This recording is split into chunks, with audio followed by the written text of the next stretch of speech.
Hello, my name is Archibald Douglas, and I'm locked in a vicious, perpetual, cyclic battle with a brain tumour which my treatment team believe can only ever end in one way. Whilst fighting to beat my beast of a brain tumour, I became increasingly aware of the growing troubles around the world. Year after year, worldwide, there are approximately 350,000 deaths in conflict zones and at the hands of terrorist incidents, requiring 175,000 peacekeepers, risking their lives away from home day after day, and of course setting the conditions that creates 9 million refugees, 27 million internally displaced people, 46 million slaves, 100 million homeless people, and unbelievably 800 million people starving this day and every day. And to top it all off, there are 1,500,000,000 people whose very lives are at risk from climate change related natural disaster. And every year there is £2 trillion lost to corruption that could have helped to feed the starving, house the homeless, free the slaves, and save God's glorious creation, our planet, from ourselves. Despite the valiant efforts of a few thousands, these figures show little signs of improving, only worsening. These figures literally take my breath away, and my heart sinks as I struggle to fathom how the world in its entirety will ever be able to stop this worsening catalogue of human tragedy that is only set to become far worse as climate change starts to bite harder still. The complexity of the problems is mind-boggling. The scale of the human tragedy beyond comprehension. This is not a world that I wish for my children to inherit, but we can fix this. We can make the impossible possible, but only if we all, every single one of us, make small changes to the way that we lead and live our daily lives. So I ask us all, whether an individual or a nation or part of a team, or indeed a team or nation, to follow these, my archy mash-up words of wisdom, adapted from the writings of Rudyard Kipling, John Wesley, the Integral Church, unknown authors, and my own words that I first penned 6 years ago, as a father's advice, in my final letter to my children as I neared the end of my terminal prognosis, in the hope that I might inspire and encourage them to good works throughout their lives from the grave. However, as we face an increasingly uncertain future for all throughout the world, I record this letter to my children with the words adapted for you, the wider audience, in the hope that I might inspire you and encourage you to good works throughout your lives for the sake of all our children, whilst I continue to battle with my uncertain future. If we can keep our heads when all around us are losing theirs and blaming it on us, if we can trust ourselves when everybody doubts us, but make allowance for their doubting too, if we can wait and not be tired by waiting, or be lied about and not deal in lies, or be hated and not give way to hating, nor look too good, nor talk too wise. If we can dream and not make dreams our master. If we can think but not make thoughts our aim. If we can meet with triumph and disaster and treat those two impostors just the same. If we can bear to hear the truth we've spoken, twisted by knaves to make a trap for fools, or stand back and watch the very things that we gave our lives to broken, yet stoop and build them up again with worn-out tools. If we can talk with crowds and keep our virtue, or walk with kings and not lose the common touch, if neither foes nor loving friends can hurt us, if all people count, but none too much, if we can live and act by the very teachings of our faiths and modern morals. If we can fill the unforgiving minute with 60 seconds worth of distance run, then ours is the earth. And what is more, we can save every single thing that lives upon it. In other words, if we do not lose our temper or panic when all around us are, if we can be patient as a virtue, if we can concentrate not on how we look or how we sound, but on the very substance of our actions, if we can let harsh words or lies flow over us like water off a duck's back, and not deal in harsh words or lies, if we can dream and strive to achieve those dreams, but not at the expense of others. So therefore, if we can live by the law of reciprocity and only do unto others that which we would have them do unto us, if we can speak the truth, for as Confucius and Orpheus and modern moral teachings teach us that sincerity is the way of heaven, yet sadly, to think how to be sincere would appear to be the way of humankind. If we can be slow to anger, for as the Buddhists and Orpheus and modern moral teachings teach us that anger clouds the mind at the very time that objectivity and clarity are needed most. So the individual or nation that can hold back rising anger like a rolling chariot is the individual or nation that we should be calling our leader. For anyone else, it's just holding the reins. If we can do no harm to others, for as Islam and Orpheus and modern moral teachings teach us, if an individual or nation tries to harm another, that must surely mean that that individual or nation perceives the other as something that is separate or foreign from ourselves. Yet, if we judge not, lest ye be judged, as an expression that humankind is just one great family, that we all spring from a common source. So, if we can find the courage to forgive, for as Judaism and Orpheus and modern moral teachings teach us, that one of the most beautiful things that an individual or nation can do is to forgive the wrongs of another. If we can live and remember that we reap what we sow, that this is the great mystery of human life, for aware or unaware, we are all governed by this inevitable law of nature. If we can remember that humankind does not live off bread alone, for the blessings of life run far deeper than that which can be appreciated by the senses. If, therefore, we can truly believe that every religion, faith, culture and belief deserves the same amount of respect, even if they are different from our own.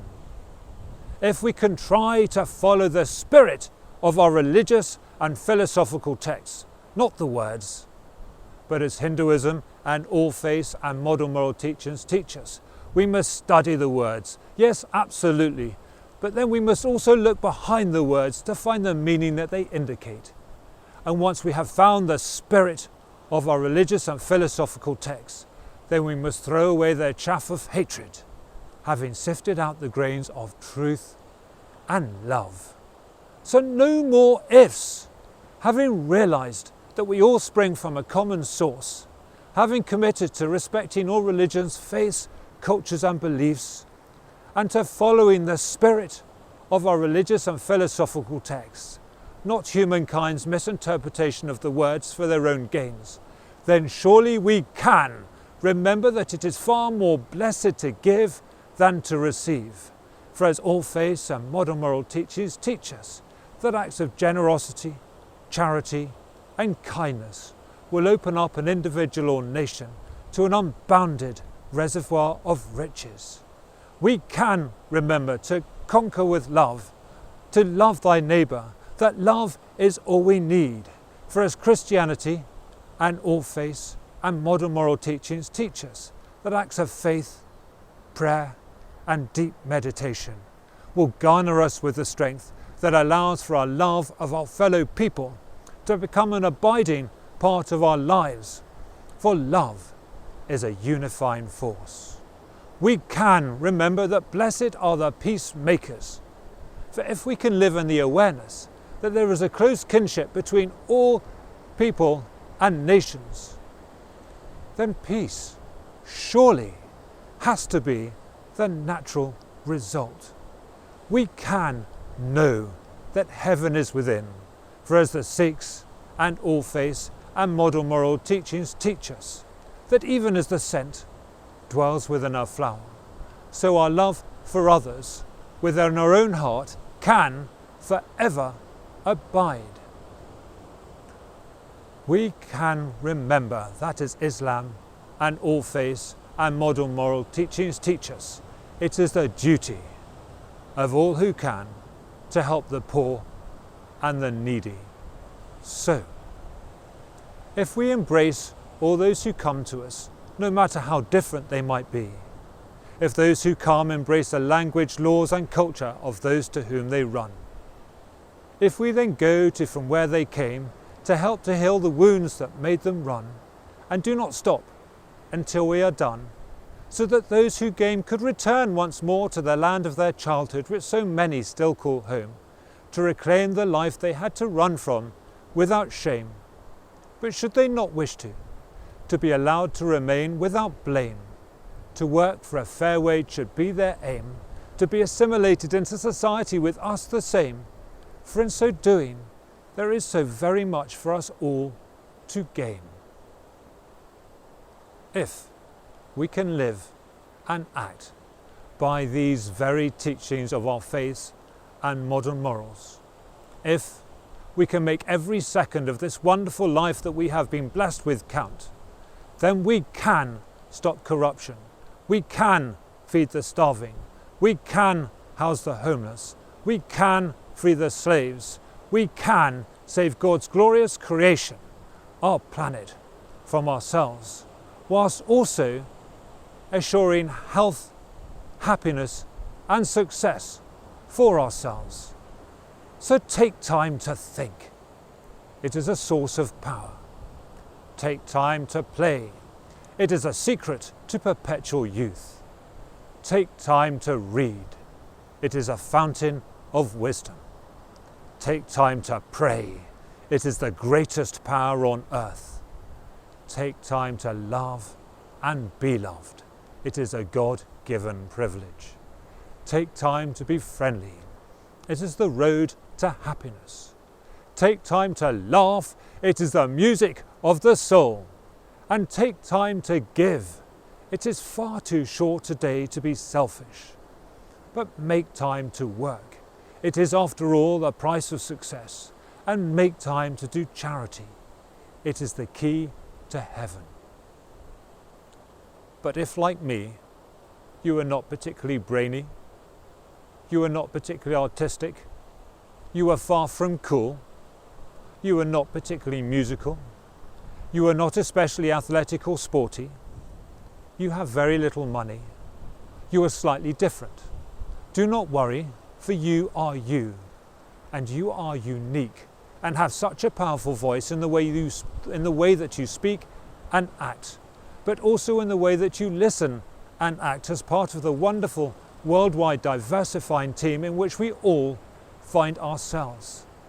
So if we think and speak no ill of people, if we work hard and never, ever, ever give up, then we can and we will do it. But to achieve all that I implore of us, we must first untie the knots that are in our hearts, our minds and our lives. Remove the have-nots, the can-nots, the do-nots that are in our minds. Release ourselves from the could-nots, the would-nots, the should-nots that obstruct our lives. Erase the will-nots, the may-nots, the might-nots that may find a home in our hearts. But most of all, I ask that we remove from our hearts, our minds and our lives the am-nots that we have allowed to hold us back. Because now we know that we are good enough to make things better. We can, we should, we must, we will. So, I ask us all to stand before our fellow humankind, impelled by visions of the harmony of humankind. We are children of many traditions, of shared wisdom and tragic misunderstandings, of proud hopes and humble successes. But now it is time for us to meet in memory and truth, in courage and trust, in love and promise. In that which we share, let us see the common prayer of humanity. In that which we differ, let us wonder at the freedom of humankind. In our unity and in our differences, let us know the uniqueness that is God. May our courage match our convictions. May our integrity match our hope. May our faith in our God bring us closer to each other.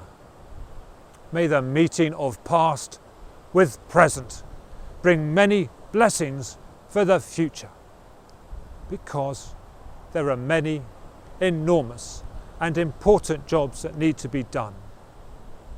Everybody thought that somebody would do it. Anybody could do it, but nobody realised that everybody wouldn't do it. So it is ending up that everybody is blaming somebody because nobody is doing what anybody could do. Oh, for us all to have life, a much, much better life, we all need to make small changes to the way that we lead and live our daily lives. And in so doing, everybody can become a somebody, a lifesaver. But if nobody does it, then nothing will change. So don't try to be perfect. Instead, we should strive to be become the best example of human life that we possibly can be. We should do all the good that we can, in all the ways that we can, in all the places we can, at all the times that we can, to all the people that we can, for as long as ever we can. We all know of and can see things that need to be done. But nearly everybody seems to be expecting everybody else to do it. Anybody could do it, but very few seem to be doing anything about it. We should try to do anything that we can, no matter how small, to help enable positive change. We should try to help anybody that we can, in any way that we can, for as long as ever we can. The creed, the colour, and the name don't matter. Are we there?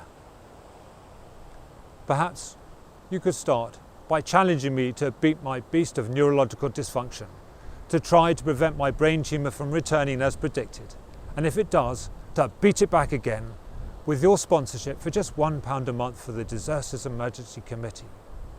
All the details on how to sponsor me can be found on my website at www.beatthebeastchallenge.co.uk/sponsor-Archie. I guarantee you that every single penny raised goes to the Disasters Emergency Committee. I guarantee that I will never call, email or contact you in any way to ask you to increase your sponsorship. I guarantee you that your details are perfectly safe because your standing order is a private and confidential agreement between your bank and the Royal Bank of Scotland, so I do not have your details. So please sponsor me and help me to become a somebody, a lifesaver through the Disasters Emergency Committee. Then perhaps you could try to prevent disease from happening in the first place by following my balanced daily lifestyle. For in so doing, you are taking responsibility for your own health, whilst enabling improved health and productivity and helping to relieve the pressure on our national health services. All the detail on my balanced daily lifestyle can be found on my website at www.beatthebeastchallenge.co.uk at the bottom of the drop-down menu underneath the Beat Your Beast button. Then perhaps you could make some time to volunteer for a charity or a local youth group. Then perhaps you could get to know your neighbours and make some time to spend with the individual that you inevitably find who is lonely, housebound, or that just struggles to get out. Then perhaps you could start to shop as organically and ethically as you can afford while switching to green energy.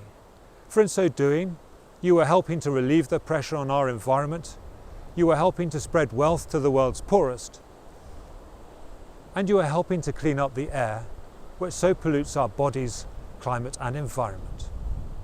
Then perhaps you could start to walk or cycle as much as you are able, taking a bus or train for those longer journeys rather than using the car.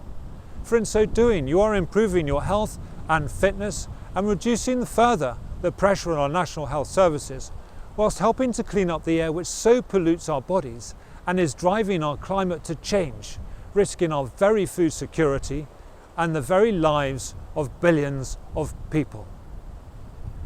Then perhaps you could start to use your political voice to start to drive positive change by engaging in consultations and campaigns and by actually voting as required. The list of the things that you could do is endless, and what you do decide to do is of course entirely up to you, but perhaps we would all do well to remember that with our rights comes a responsibility towards ourselves, each other, and the climate and environment on which we all depend for our very survival. So please, don't be put off by the enormity of the problem. Instead, identify one small change that you could do to start to make a difference. Then do it and stick to it. Make one small change a month, and in baby steps, we will get there together. Yours I, for a happy, healthy, peace-filled life in which we manage to stop corruption, feed the starving, house the homeless, free the slaves, and save God's glorious creation, our planet, from ourselves. Oh, for the sake of our children, let's make all that follows now and beyond so much better than all that has gone before. Amen.